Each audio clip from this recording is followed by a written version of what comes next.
What is up guys, Tyler once again, and I'm coming at you guys with another content of Cacao Kingdom. So in this video, I just want to quickly go over some of the cookies that have escalated within the meta and are being greatly used inside of a lot of different teams that we have going on inside of Cacao Kingdom. So we do know that there's a lot of different game modes that the Cacao Kingdom has. That includes the Arena, World Exploration, the Tower of Sweet Chaos. We have the Soda Island, as well as right now the Cookie Alliance. And right now, mainly when it comes to the meta, we talk about the Arena. However, I want to tell you guys that these cookies right now has escalated not only within the Arena, but also within the Cookie Alliance, and are greatly being used inside of different teams as well.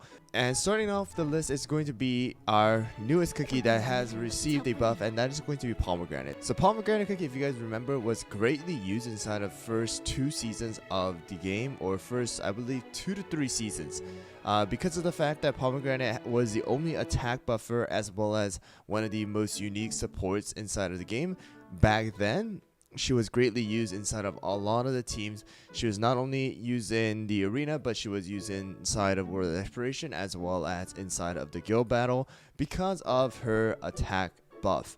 However, because there were so many different cookies that were coming out that were causing so many different support debuffs and buffs like Content as well as Eclair, Pomegranate was eventually replaced. However, with her new buff, not only in her regular stats, but inside of her healing as well as her attack percentage, she has been greatly been escalating throughout the meta and has climbed all the way to the top ranks. And a lot of people are using her right now, and that is going to be comparing her attack percentage gain for 7 seconds. If you guys remember, hers was from a mere 20% to a 30%, and that is a huge amount of buff that you are getting.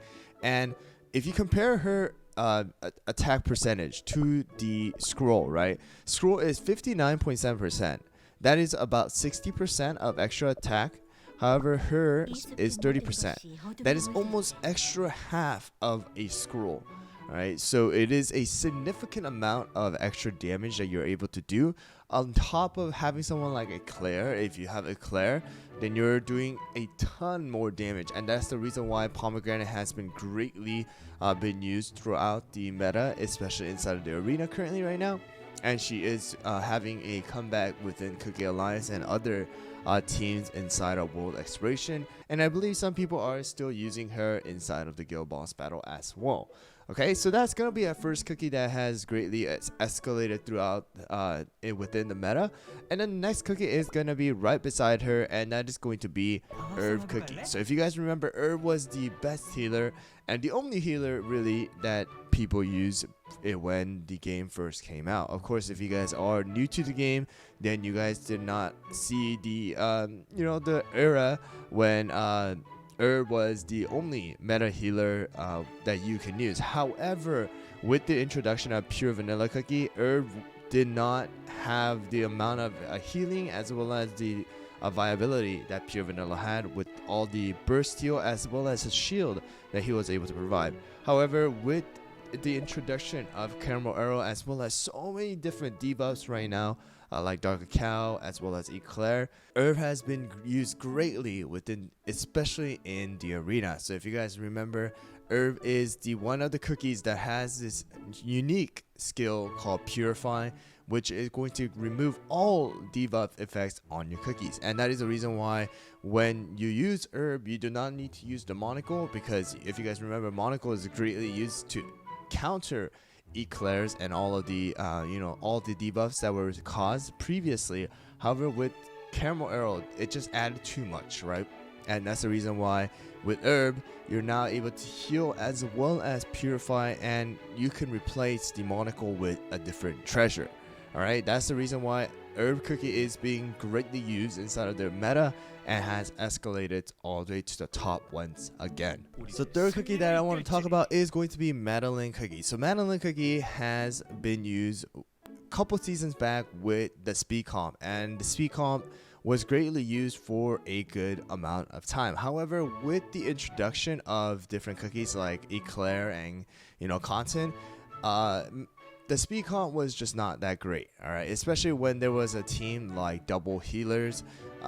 You know, it really countered the viability of the speed comp, and sooner or later it completely disappeared and no one really used it.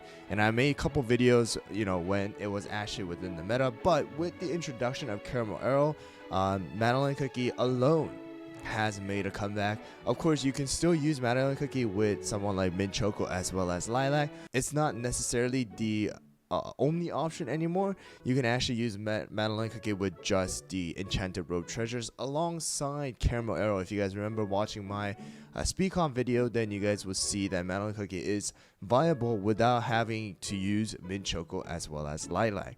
With the buff from Pomegranate as well as the Enchanted Robe, along with his immunity skill, he is going to be able to just be in the front, tanking for the team, causing knockbacks and causing AoE damage. And that's the reason why Madeline Cookie is going to be one of the cookies that are being used greatly inside of the arena right now with the new speed comp.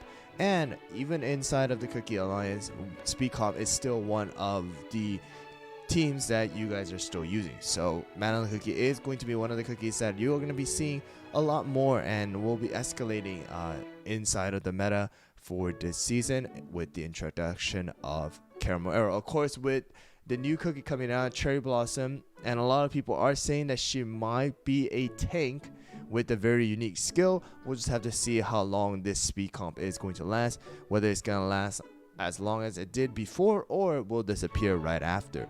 But some of the other cookies that you're going to see greatly within the arena is going to be someone like, you know, Dark Cacao is insanely good right now because of the fact that his skill is just so good, right? Not only does he do damage, but he causes a bunch of debuffs as well as that injury debuff, which cannot be purified, right? So Dark Cacao is being used, and a lot of people are saying, I hate to see and go up against Dark Cacao, especially when I don't have Dark Cacao. And with him being the latest ancient cookie, I highly recommend that if you guys were not able to pull for him yet, try your best, get all of the, you know, missions completed, and I wish you guys luck that you guys are able to pull Dark Cacao very, very soon. And someone else that I would want to mention is probably going to be Sorbet Shark. Because of the popularity right now of double tank comp, Sorbet Shark is going to be used a lot more within the arena. Of course, this is going to be for a, you know, good majority of the people. Not everyone's going to be using Sorbet Shark, but mainly for an attack team, I would say Sorbet Shark is going to be greatly used. And you guys will know the reason if you guys watch my top 3 Caramel Arrow meta teams that I shared with you guys.